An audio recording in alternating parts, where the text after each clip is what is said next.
Welcome sa Dries TV. Kung interesado ka sa ganitong news, huwag kalimutang isubscribe ang ating YouTube channel. Maraming salamat! Welcome back again sa ating YouTube channel mga kakimpaw. And sa update natin ito, ang pag-uusapan natin itong tungkol sa mga importanteng kaganapan kina Kim and syempre kay Paula Avellino.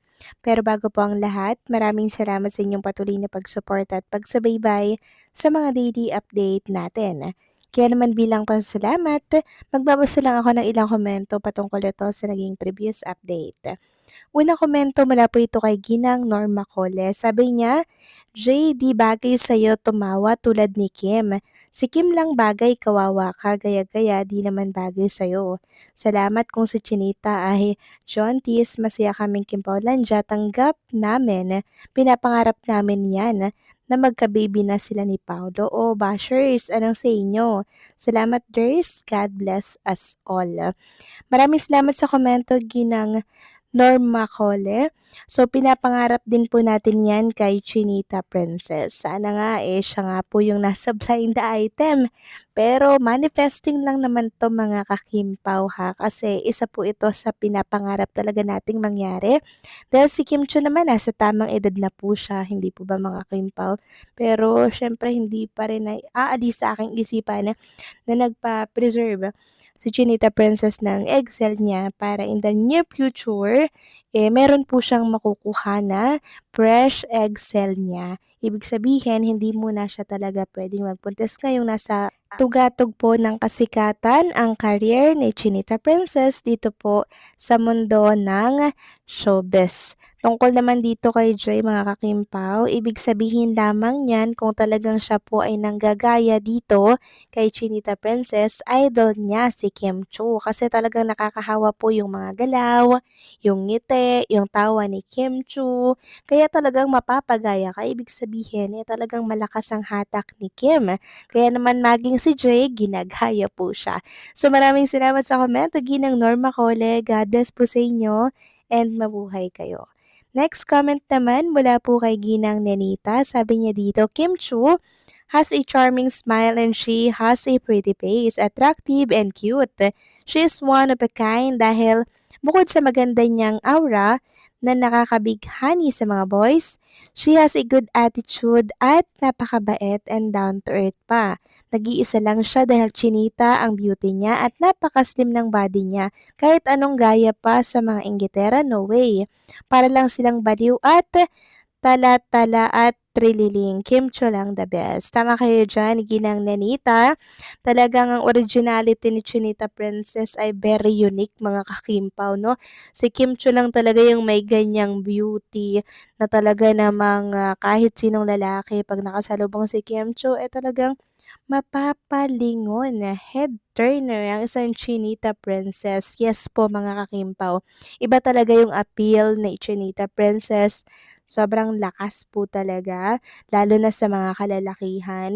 Hindi lang kasi siya good looking mabait din kasi siya. Good din po yung kanyang attitude, yung kanyang pangloob na attitude. Yan po yung isa sa talaga namang hinahangaan at nagugustuhan po ng mga kalalakihan. And syempre, kalog, very bubbly si Kim Chu. Hindi siya boring kasama. And also, masayang kasama. Yan po talaga yung mga gusto ng lalaki. Kaya nag-iisa lang si Kim Cho kaya gustong gusto yan ni Paula Avellino mga kakimpaw Kasi wala nang ibang babaeng ganyan mga kakimpaw. Nag-iisa si Kim Cho, very unique po mga kakimpaw. Simple yung beauty pero rock mga kakimpaw habang tinititigan mas lalo nga gumaganda. So maraming salamat po sa komento, Ginang Ninita. God bless po sa inyo at mabuhay kayo. So eto na nga, pag-usapan na natin ang mga balita po na nakalap natin sa gabing ito. Tunahin na nga nating pag-usapan ang naging post ng Kimi page dito po sa Facebook. Sabi niya, OMG, sino kaya itong actress na preggy daw? Clue, may letter K. di syempre, nagbasa ako sa comment section mga kakimpaw. Tapos meron siyang pahabol na ganito. Ang sagot po ay, it's a prank. May letter K, di ba? Yung K po nandun sa hulihan po ng prank. Di di pa tapos ang April Fool's Day. Huwag magpaloko sa chismis, manifest lang natin ang Kimpaw soon. So yes, manifesting lang. Alam naman natin mga kakimpaw na hindi pa talaga magbubuntis yang si Chinita Princess kasi nga po nagpa-preserve yan ng fresh egg cell. Hindi pa talaga ngayon mga kakimpaw dahil para kay Kim Chu lahat may tamang panahon, lahat dapat paghandaan. Ganyan talaga ang mga Chinese kaya ang daming mayaman sa Chinese mga kakimpaw. Lahat nakaplano, lahat nakatiming na which is dapat lang mga kakimpaw. Dapat lang naman talaga. Kasi si Kim Chu ngayon sobrang sikat. Sayang naman nga yung kasikatan niya kung mag-aasawa siya agad, kung mag-aanak siya. So sinong ipaprioritize niya? Mahati yung oras niya sa showbiz, mahati yung oras niya sa anak niya. So dapat isa lang muna. Kung showbiz lang muna, showbiz lang. Kung pag-aasawa o pag-aanak, pagpapamilya, yun lang. So, kailangan one step at a time. Ganyan mga kakimpaw. Samantalang next topic naman, pag-usapan naman natin ang tungkol dito sa aking nabasa mga kakimpaw na may bagong manliligaw daw po itong si Chinita Princess di umano. Sabi kasi ni Jezebel, hoy hala, Mayor Vico, apakabait mo po pero please continue your service for the Filipino people na lang ha.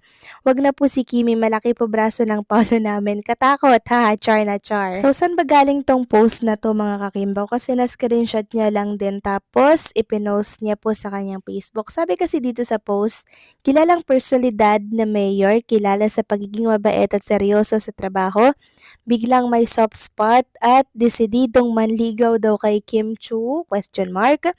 Para sa social media ay nagwawala sa excitement dahil sa mga obserbasyon na parang may special connection na nangyayari sa likod ng camera pero bakit tahimik silang dalawa? Totoo ba ang chismis na ito o isa na namang pinag-uusapan lang na walang confirmation? Huwag palang pasin ang buong detalye ng kwentong ito na nagiging trending na. Basahin ang full story sa comment section sa ibaba at sabihin mo ang opinion mo. Magiging couple ba sila o mystery lang hanggang ngayon? Click na. So may bagong manliligaw di umano si Kim Chu na which is si Mayor Vico Soto di umano. Gusto daw ligawan si Kim Chu.